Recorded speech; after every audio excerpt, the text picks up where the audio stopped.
the colony of Virginia. That's his job, but he's lost control. You want to take it? And this came about largely because of an incident he was responsible for in April when he removed all of Virginia's gunpowder from the magazine in Williamsburg. This was a serious act, which the Virginians felt very angry about. It was their tax dollars that had purchased that gunpowder, and Dunmore had taken it. This was a demonstration of his distrust of Virginians, who weren't feeling really good about their relationship with the king anyway. So eventually Lord Dunmore is ejected from Williamsburg. He has to leave the palace. He has to evacuate his family. So he comes down here to Norfolk, and he sets up his headquarters on a British warship anchored in the harbor at Norfolk. And he proceeds to try and gather an army to subjugate, to reassert his control over the colony of Virginia. He has a small number of redcoat soldiers, not very many, of the 14th Regiment of Foot, which is a regular British Army infantry regiment. But he doesn't have the whole regiment. He only has a small detachment, but he's able to get a larger number of soldiers from that regiment to come up from St. Augustine, Florida, where they are in garrison in the old fort the Spaniards built. So he has approximately 200 members of the 14th Regiment of Foot.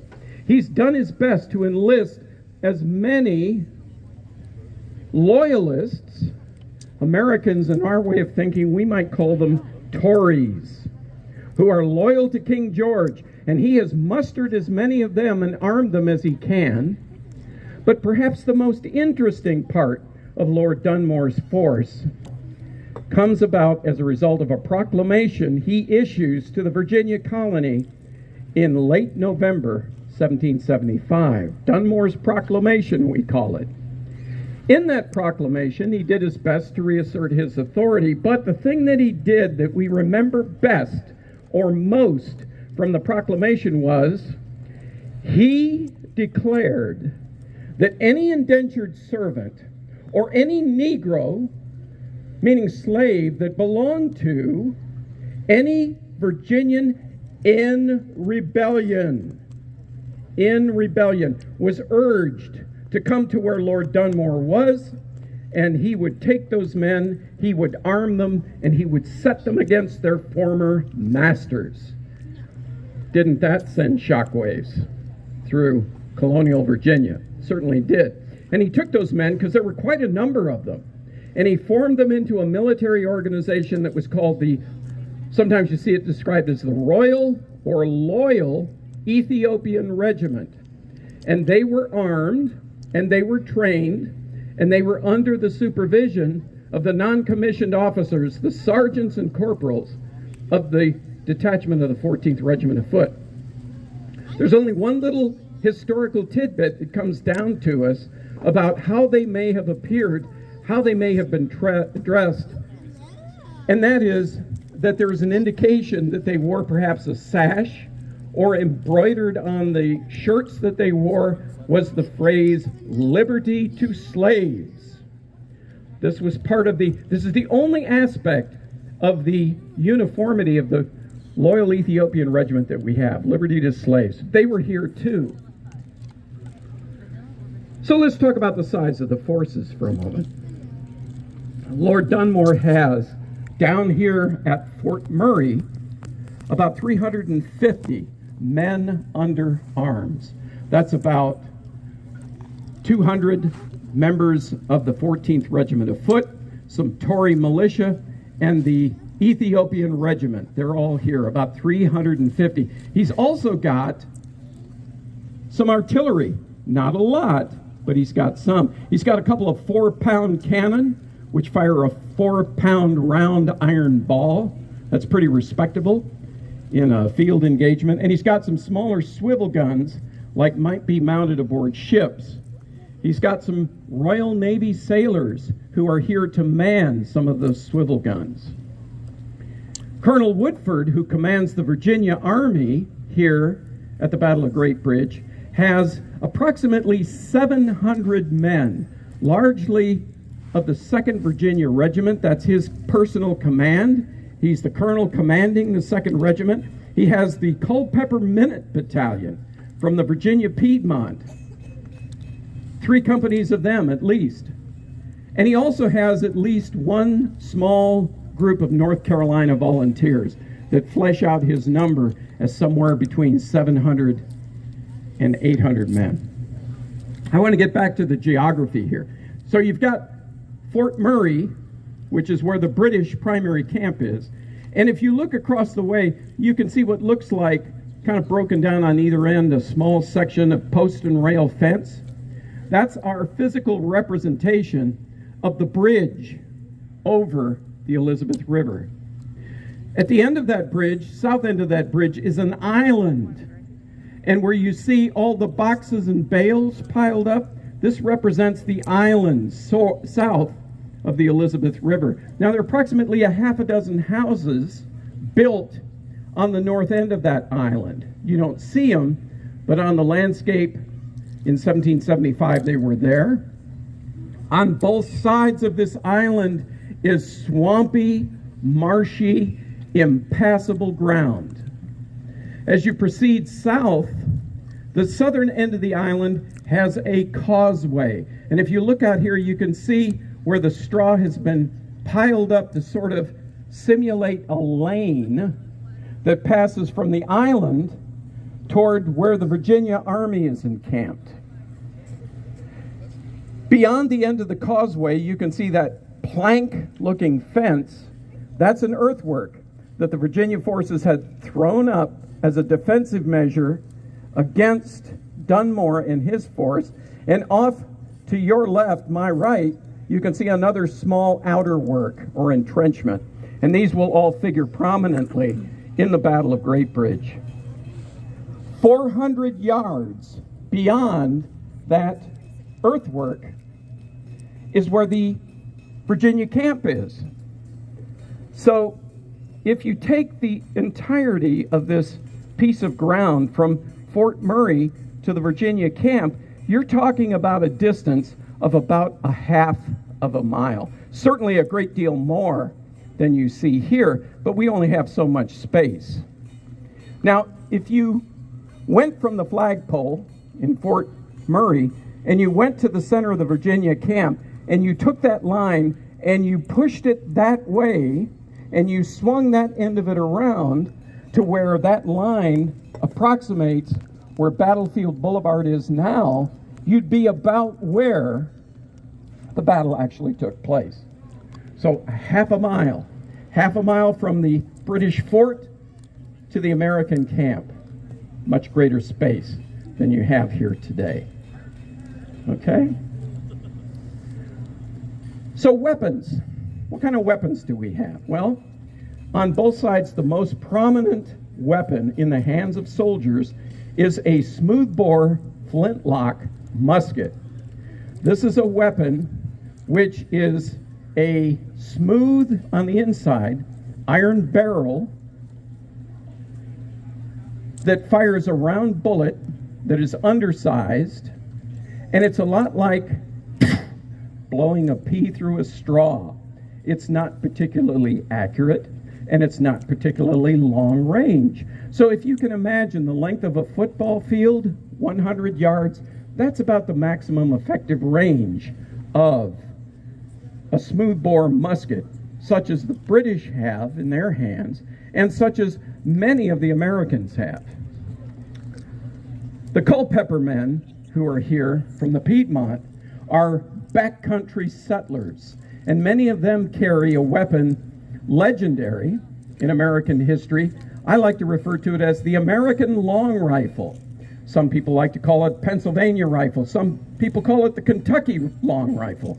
But it is an altogether different weapon because the inside of the barrel has spiral grooves which are cut into the inside of the barrel such that when that round, tight-fitting bullet goes down the barrel when fired, the bullet has a spin put on it. And that makes those bullets go further, faster, and straighter. And their maximum effective range, as opposed to 100 yards, can be as much, depending on the ability of the man, his eyesight, and the quality of the sighting of his rifle, can be as much as 400 yards. And that weapon will make its presence known on the battlefield. So for about a week, these two forces had kind of glared across at each other in this half a mile of space between the fort on the other side of the river and the town of Great Bridge beyond the American camp. And every morning, there's a little bit of shooting. Now, you may have noticed that as I was talking out here, there are some individuals who are kind of taking their ease at the north end of the island. These are sentries. This is an advanced post, and their job is to be there during the hours of darkness to keep an eye on Fort Murray. Because if the British come out to make a night attack, this is the Virginians' first line of defense. So those sentries are posted there during the darkness to keep an eye on Dunmore and his forces, who, by the way, Lord Dunmore isn't even here. He's up at Norfolk. That's where he's at. That's their job. When the sun comes up and it's daylight, frequently there will be a little bit of exchange of fire. This is nothing new. It happens almost every morning. Every morning there's some pot shots back and forth. Bear that in mind, because that will be important to understanding how this battle evolved.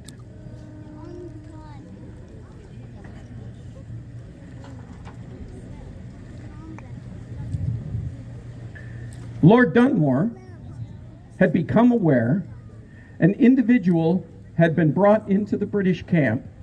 We're not quite sure what his name was. We believe he was either some Virginia officer's servant or maybe a deserter who told Lord Dunmore that there were no more than about 300 Virginians behind this earthwork. Well, that's less than the number, half the number that were actually there. But Dunmore believed him. Dunmore was also aware there was a large contingent of between 800 and 900 North Carolinians who were coming up across the border from North Carolina, and they were bringing artillery, which Woodford had none of. The Virginians had no artillery. The British did, as you've just very clearly heard. Dunmore believed this report of these reinforcements. He believed the report that the Virginians were so few, and so he decided, he issued the orders for his army here at Fort Murray to move and to attack the Virginians and drive them out before those North Carolinians could arrive. And on the morning of the 9th of December, that all began to occur. Now the tactical plan was, part of the Ethiopian regiment was to be sent up or down river, cross the river, come around and strike the flank or the rear of the Virginia campground where the Virginians were. And when that happened, that was a diversionary attack. When that happened, the Virginians' attention would be drawn to their rear, and at that point in time, the British main force would issue forth from Fort Murray and strike the Virginia camp in its front. And it was hoped and believed that that plan would result in a victory for Lord Dunmore and eject the small Virginia army from the vicinity of Great Bridge. But it didn't happen that way. Some kind of miscommunication took place in terms of the orders. The diversionary attack never occurred, but the British commanding officer here on the field at Great Bridge, Captain Samuel Leslie, was bound to follow his orders, and so he mustered his force, and they began to replace the planks in the bridge. They pulled them up, keep the Virginians from coming across. They replaced the planks in the bridge, and they begin to issue forth out of the fort. Now, meanwhile, our sentries are keeping an eye on things, And it's not unusual in the morning, as I've described already, for some pot shots to go back and forth. And certainly these could be heard inside the American camp. They could be heard. But everybody in the American camp, the Virginia camp, I should say, knew this happened every morning. This is nothing new. So no great notice of it was taken.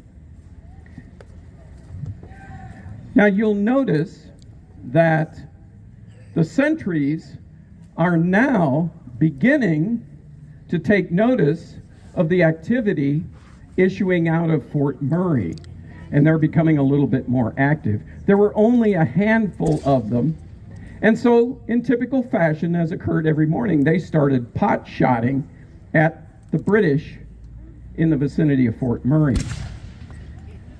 Except this morning was a little bit different, of course, because the bridge planks were being replaced. The British troops were coming out of Fort Murray, and this was clearly something to be concerned about. The sentries, when they saw the redcoats issuing out of Fort Murray, realized they needed to perform their mission of heading back to the Virginia camp and giving the warning, the British are coming out of Fort Murray.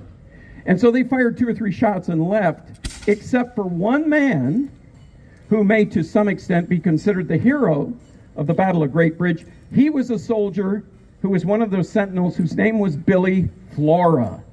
Billy Flora was a freeborn black man volunteer from the city of Norfolk. And he stuck. He continued to fire at the British 8 times, perhaps, before he too fell back to send the word to spread the alarm to the rear.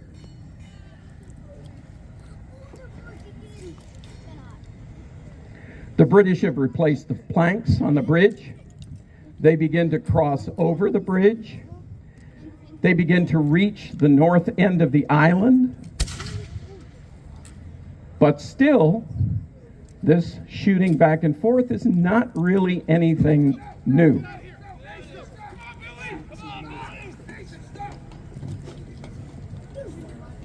Got a little stage managing going on here on the flank.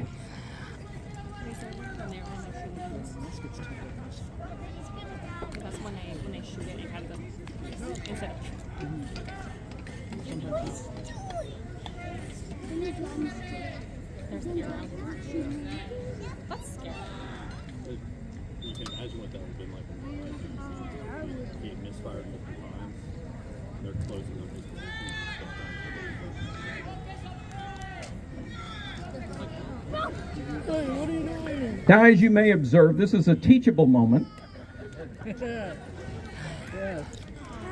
Flintlock firearms of the 18th century are frequently prone to misfire, especially in wet weather. We don't really have as wet a weather as we did yesterday. Nevertheless, Billy Flora falls back towards the Virginia lines. Meanwhile, at the entrenchment is a Lieutenant Travis of the 2nd Virginia Regiment with approximately 60 men acting as a guard force at the entrenchment.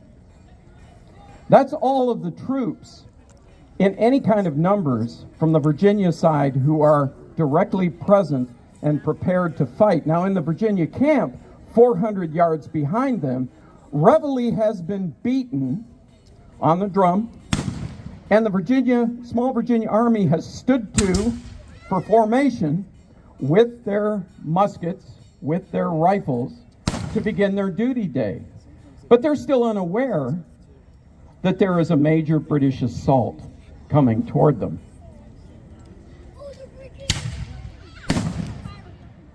The British moved their field guns forward onto the island so as to be closer to the Virginia entrenchments, and they set up to begin to hammer with that artillery the Virginia line.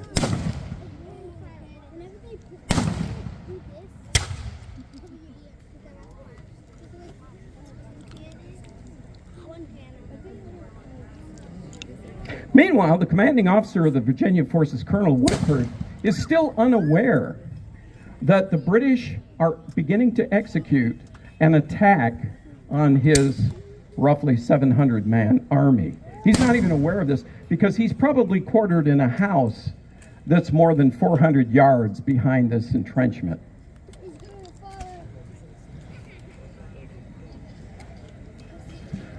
Now, I want to draw your attention to your right front, where you see more redcoats standing in formation, and they're wearing those tall bearskin caps. That is the Grenadier Company of the King's 14th Regiment of Foot. Grenadier troops were the elite of the British Army in the 18th century. And those grenadiers are chosen, they're hand-picked. For the Grenadier Company, they have to be among the tallest, the smartest, the bravest, and the best disciplined soldiers in any particular regiment. And while they are the tallest, those bearskin caps make them look even taller than they are. They are impressive. And if they're coming after you, you need to get out of their way. They're the shock troops of the British Army in the 18th century. And the stories of the British Grenadiers are so legendary that the British even have a song called the British Grenadiers, which you probably heard if you don't recognize the tune. The Grenadiers advance. The entire British force is under the command of Captain Samuel Leslie of the 14th Regiment of Foot, but the Grenadier Company is under the command of Captain Fordyce, and you see him in the lead. You see him at the front of his formation. That's his place of duty. It's his job to lead his grenadiers as the spear point of the assault down the causeway and attack the Virginians where they're encamped.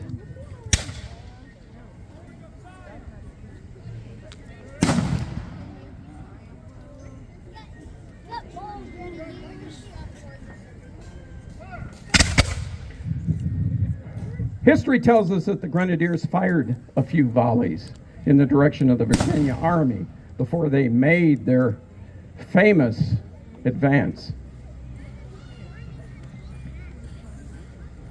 It's not famous.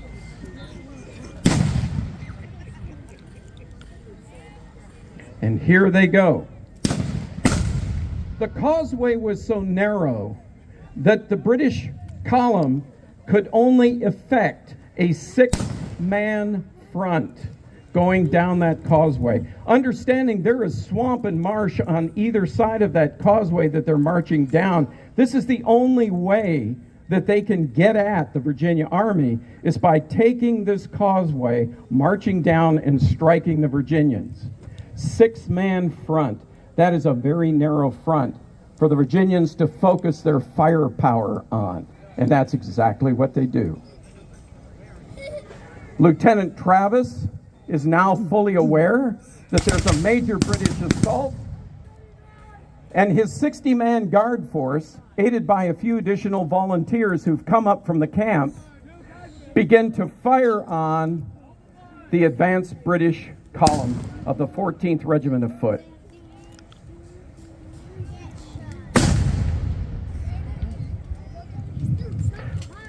The Grenadiers fixed their bayonets. British soldiers were masters in the use of the bayonet, because if a flintlock musket fails, the bayonet never does.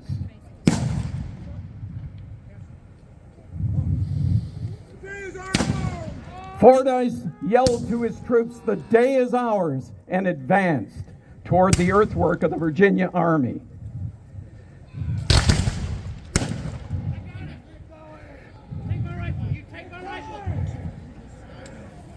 Captain Fordyce, when his body was later examined, was struck more than 10 times by bullets, buckshot, ball.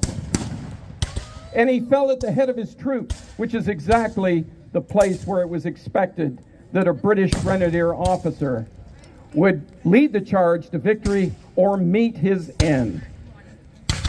Captain Fordyce met his end here at Great Bridge. The British soldiers who were part of that column became so enraged that the accounts tell us it was difficult for the British officers to get them to move in retreat back onto the island. But eventually they were able to get the British troops to fall back off the causeway and onto the island. It's on the island that the British force reconsolidates itself. They pull themselves together after losing so many of their men in front of the earthwork manned by the Virginians. As they reconsolidate, the British artillery becomes a bigger factor in what happens next. Now, the first part of the battle that you've just seen, where the British grenadiers advance and then fall back, that was about the first 15 minutes. That entire action took about 15 minutes. But the fighting that would continue by the British troops, the loyalists, the Ethiopian regiment on the island would continue for about another 40 minutes. It was during this time that the British artillery began to throw projectiles, began to shoot down the length of the street that ran through the center of the town of Great Bridge. And the way the account is described, it suggests that it was a horrific fire. At least two of the accounts say our casualties must have been much greater had it not been for the hand of a benevolent providence. That's kind of the way the accounts describe the extraordinarily small number of Virginia casualties in this fight.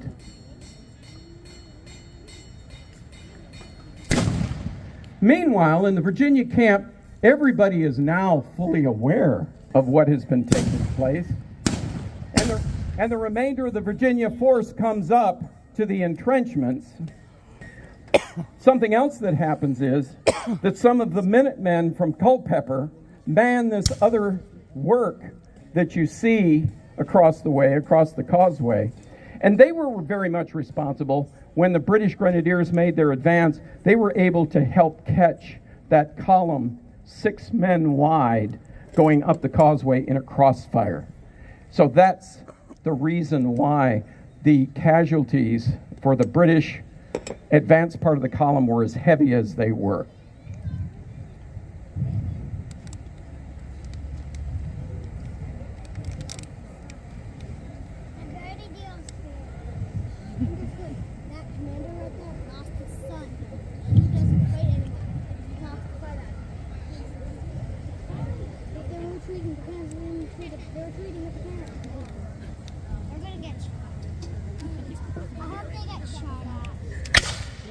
Dunmore's force on the island begins to withdraw because it's clear there's nothing more they can do.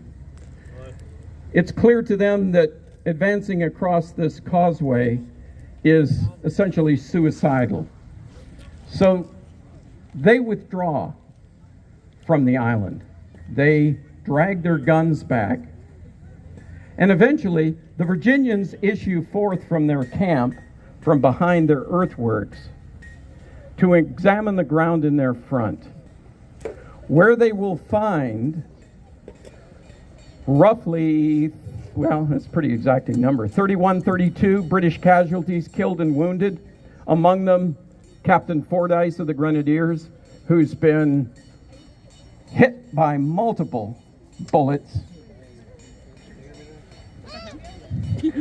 One of the other things that happens is in that assault, the nephew of the British commanding officer, Captain Leslie, is killed in this assault.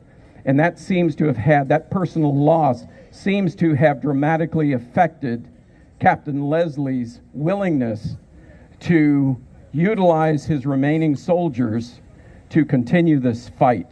So he suffered a very personal loss. 32 casualties fall into the Virginians' hands, many of them dead, many of them wounded. Captain Fordyce's body falls into the hands of the Virginia Army, and they saw where he was, what he did, leading his men forward, and the Virginia forces buried Captain Fordyce with all the honors of war, demonstrating their appreciation for his courage and being at his post like a good British officer should do.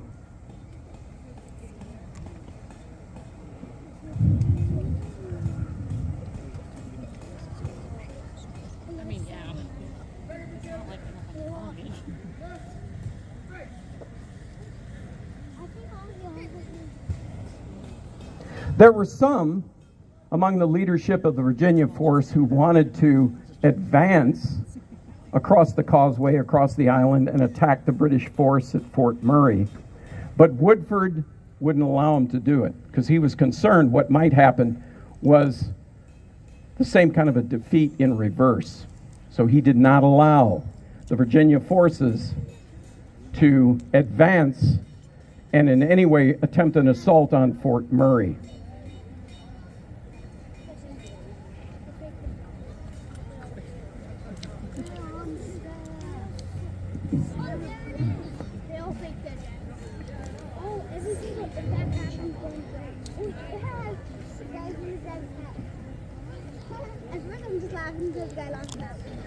There was a provision made for the bodies of some of the British killed and wounded to be removed.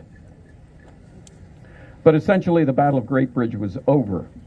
As darkness fell on the scene, the British unloaded their wagons and carts of all the supplies that they had and reloaded those carts and wagons with their wounded. The total number of casualties, as near as we know based on period accounts, was in excess of 60 British soldiers who were killed or wounded in this fight. We don't know how many loyalists were killed, and we don't know how many of the Ethiopians were killed. History doesn't tell us that. On the Virginia side, in the course of this fight, the total number of casualties was 1 man wounded in the hand. And that was all. That was all. That night, Captain Samuel Leslie had had enough. He ordered his column and the Loyalists and the Ethiopians back to Norfolk, which is where they went. They marched those 11 miles during that night after fighting a battle. Captain Leslie ordered his men not to defend Norfolk and its entrenchments that they built. He ordered them directly onto the troop transports at anchor in front of Norfolk. He'd had enough. He'd lost his nephew, and the fight had gone out of him. When the Virginians would eventually find their way into where the British had been camped the next morning, they saw no signs of life. They went to the fort, and they found blood everywhere. Good job, man. Good job. Shoulder, fire. Now, I'd like to acquaint all of you with the fact that all of us who are here this weekend to commemorate the Battle of Great Bridge are volunteers. And many of us come out here year after year, and we do this for the benefit of public education and to tell an important story in Virginia's early history. Even at the time, Colonel Woodford, in the aftermath of this fight, said, what happened at Great Bridge was essentially the equivalent of what had happened at Bunker Hill outside of Boston, or in Boston. The difference being, at Bunker Hill, we lost. At Great Bridge, we won.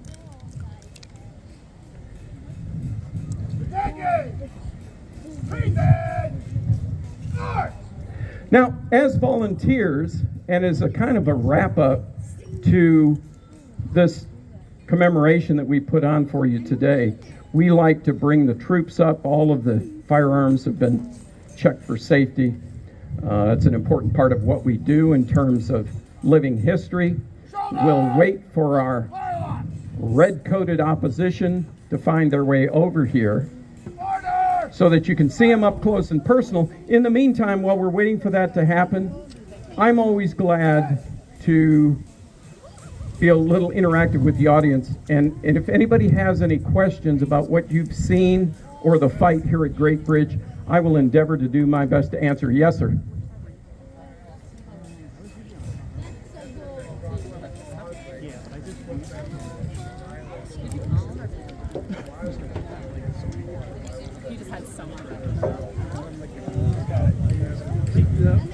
So the question is, it seemed to have been a very futile effort for the British column to progress down that causeway right into the guns of the Virginia forces, and that's accurate. That is true. It was. But understand, in retrospect, we can see that very clearly. At the time, the British force believed there were only 300 men manning this entrenchment.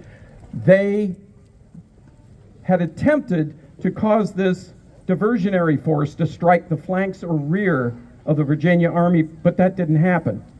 Captain Leslie had his orders issued by Lord Dunmore himself, who wasn't here at the time of the battle, to make this assault on the Virginia Army before all of these North Carolinians and their artillery could show up. Imprudent is the word that's frequently used to describe Captain Leslie's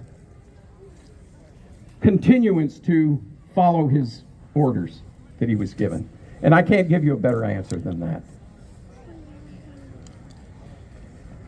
Virginians, shoulder, firelock.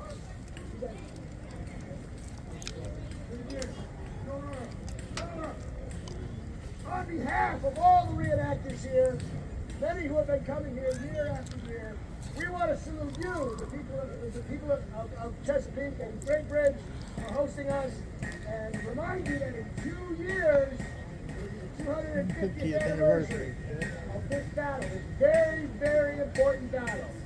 So, all reenactors, present arms! Huzzah! Thank you, gentlemen.